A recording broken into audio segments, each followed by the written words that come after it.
Building a great phone is tough, but building a great phone on a budget has got to be even tougher, and yet OnePlus has been trying this for years with honestly very good results. Now they've unleashed this, the new OnePlus 5, and it's taking aim at this year's current crop of excellent flagship Android smartphones. So, how does this next generation flagship killer stack up? Well, as you'd expect, pretty damn well.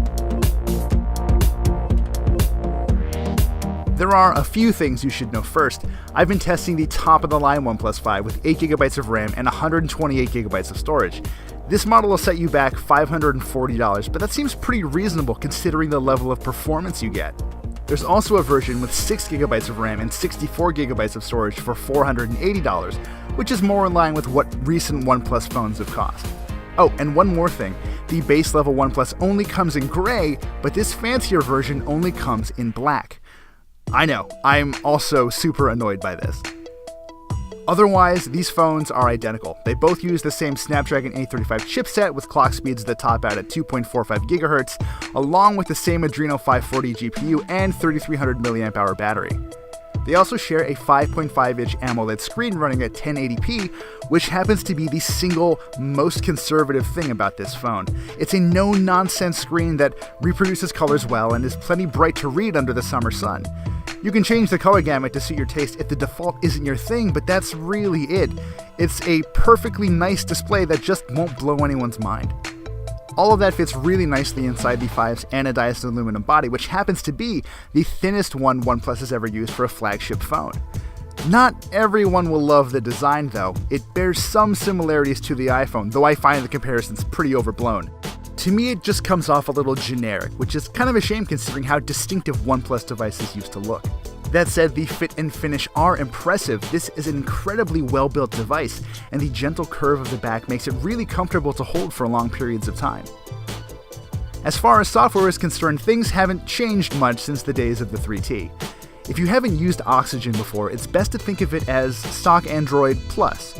It's based on Android 7.1.1 Nougat and basically adds some neat customization options. All of the usual tricks are back, like being able to fire up apps by drawing symbols on the screen and swiping into a shelf to quickly check the weather and leave yourself memos. There are some new touches though. There's a Do Not Disturb mode specifically for gaming, which automatically blocks notifications from rolling in when you're mid-match. More useful for me was a reading mode that makes the screen go grayscale when you launch certain apps like Kindle or the New York Times. It probably won't replace my e-reader, but I sort of fell in love with it when I was reading in bed at night. There's also a secure box for storing sensitive files and apps from prying eyes, which I'm sure some of you will be very pleased about. Beyond that, most of the changes are pretty subtle. You can customize how the phone vibrates more specifically now, and the included night mode can be set to activate by itself. Strange thing is, my phone was supposed to come with Google Assistant on board, but it didn't. OnePlus says this was a mistake, and I was eventually able to confirm that Assistant works just fine on the OnePlus 5. Hopefully, this is not something you have to worry about. And then there's the camera, or cameras, I should say. This is the first OnePlus phone to use a dual camera setup, and it's actually very good. Most of the time you'll be using the 16-megapixel main camera, which stacks up very well against devices like the Galaxy S8. Photos taken with the OnePlus 5 are generally a little darker than S8 shots, but often pick up little details that Samsung's generally excellent sensor tends to miss. Otherwise, this main sensor focuses incredibly quickly and works decently well in low light. Photos taken in dim conditions were actually brighter than I expected, but exhibited soft edges and some indistinct textures.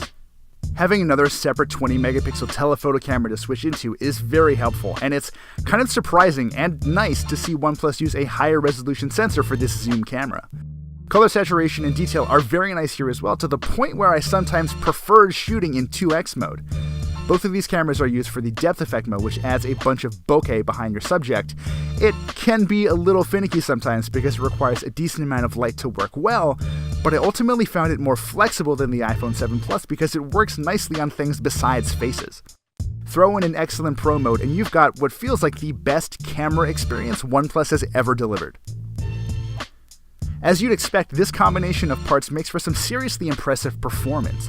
It's actually weird how effortless doing things on this phone feels.